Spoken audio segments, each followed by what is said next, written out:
السلام علیکم ورحمۃ اللہ وبرکاتہ۔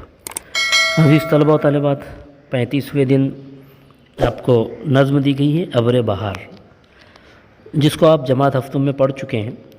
اس کو آپ کو غور سے پڑھنا ہے، اور اس سرگرمی کا مقصد یہ ہے کہ آپ کو بولنا، پڑھنا، لکھنا آ جائے اور آپ قواعد کو بھی سمجھنے لگیں۔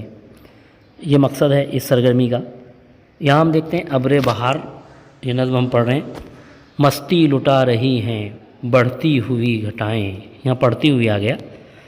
جنگل سے آ رہی ہیں کیا مد بھری ہوائیں، اس دور کی ہوا کو نئے رنگی فضا کو ابر بہار تو نے، رنگی ہیں صحن گلشن صحرا زمردی ہیں، ہر شاخ گل بدامن شبنم سے گوہری ہیں، گلشن کو جنگلوں کو کھیتوں کو وادیوں کو گنجے گہر دیا ہے ابر بہار تو نے، دنیائے رنگ بو ہے اپنی مہک پہ نازاں، سبزہ کنارے جو ہے اپنی لہک پہ نازاں، سرو و سمن بھی دلکش خاک چمن بھی دلکش، سب کچھ مگر دیا ہے ابر بہار تو نے۔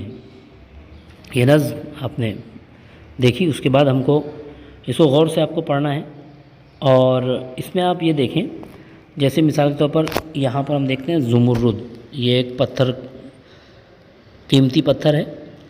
اس میں اگر ہم یہ اور نون غنہ لگا دیں تو زمردی، یعنی زمردی کا مطلب یہ کہ زمرد کے رنگ کا، زمرد کے رنگ کا، زمرد کی طرح، صحرا زمردی ہے، یعنی صحرا زمرد کی طرح بن گیا ہے۔ اس کے بعد گوہری، گوہر میں یا نون غنہ لگایا گیا تو وہ گوہری بن گیا، گوہر موتی کی طرح۔ دامن شبنم سے گوہری ہیں، یعنی شبنم کی وجہ سے پھول کا دامن کیسے بن گیا ہے، گوہر بن گیا ہے، موتی بن گیا ہے، اس پہ جو قطرہ موتی کی طرح دکھائی دیتا ہے اس کی طرف اشارہ ہے۔ تو گوہر میں یہ اور نون غنہ لگایا گیا اور گوہری بنایا گیا۔ ویسے ہی آپ کو یہ سرگرمی حل کرنی ہے۔ آپ کو صرف کیا کرنا ہے، یہاں پر دیکھیے، یہاں دیا ہوا ہے درج بالا نظم ابر بہار میں رنگ سے رنگی بنایا گیا ہے۔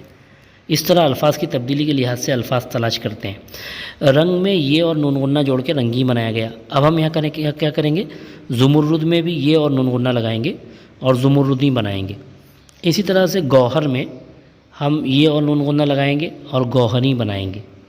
اس طرح آپ کو لکھنا ہے۔ اس کے بعد یہاں پر درج بالا نظم میں درج ذیل الفاظ میں کیا تبدیلی ہوئی ہے۔ اب یہ جتنے بھی الفاظ یہاں دیے گئے ہیں یہ نظم میں موجود نہیں ہیں، اور یہاں پوچھا جا رہا ہے کہ درج بالا نظم میں درج ذیل الفاظ میں کیا تبدیلی ہوئی ہے۔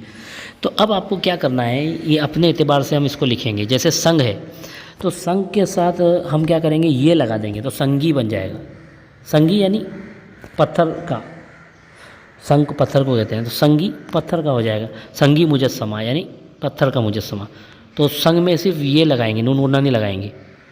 پھر آتش، آتش میں ہم یہ اور نون غنہ دونوں جوڑیں گے آخری میں، آتشی یعنی آگ کی طرح، آگ کے جیسا۔ ریشم، ریشم میں صرف یہ جوڑیں گے، ریشمی۔ اسی طرح زر ہے تو زریں یعنی یہ نون غنہ لگائیں گے، زریں۔ سیمی، میم میں یہ اور نون غنہ جوڑیں گے آخری کے، سیمی بن جائے گا، چاندی کے جیسے، چاندی کی طرح، سیم چاندی کو کہتے ہیں۔